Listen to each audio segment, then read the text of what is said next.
Can you imagine losing everything? Your husband's dead, all your money is gone, you have no place to live, no protection, no provisions, you're poor.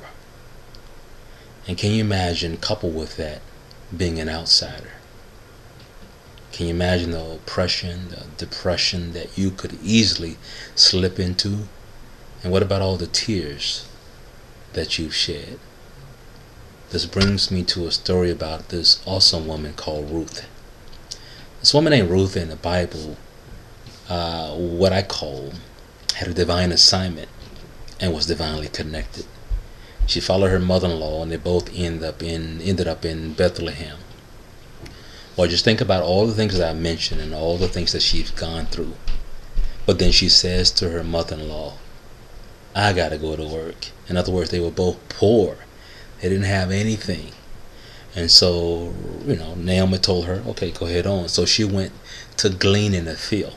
Now watch this. According to the Levitical laws, the reapers would go through and they would get all the choice stuff and what have you, but they couldn't get everything. In fact, they couldn't even go close to the boundary line of the land because they had to leave some stuff behind for the poor, for the destitute, for the needy, for the widows, for the orphans. And so here you find this situation. Wait, let me back up a little bit.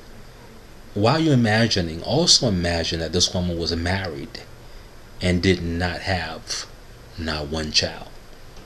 So when you couple all of that together, here she goes. She goes out to glean in the field like poor people would do.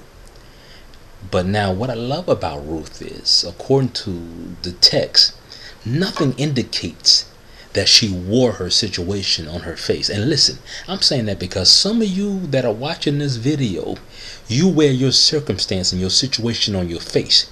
You look depressed. You look like you're going through. You look like you just got through crying. You look like you have nothing.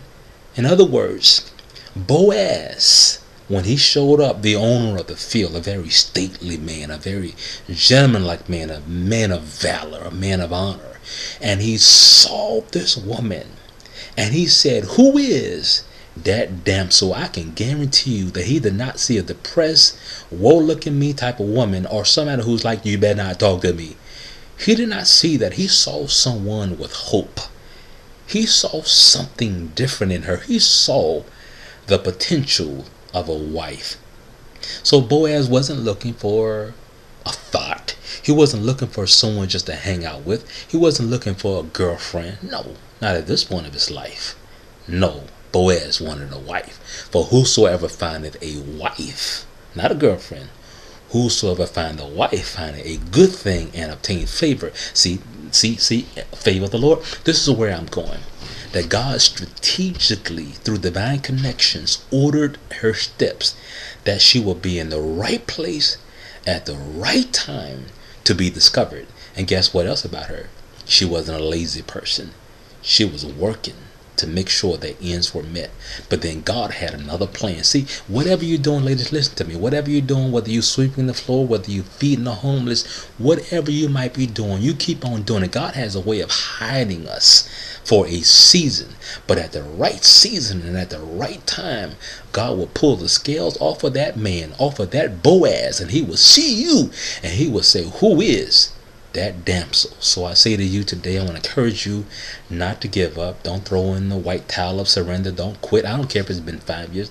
I really don't care if it's been 10 years. How about even 15 years? Unless God told you it's not going to happen, don't you give up. Don't throw in the towel.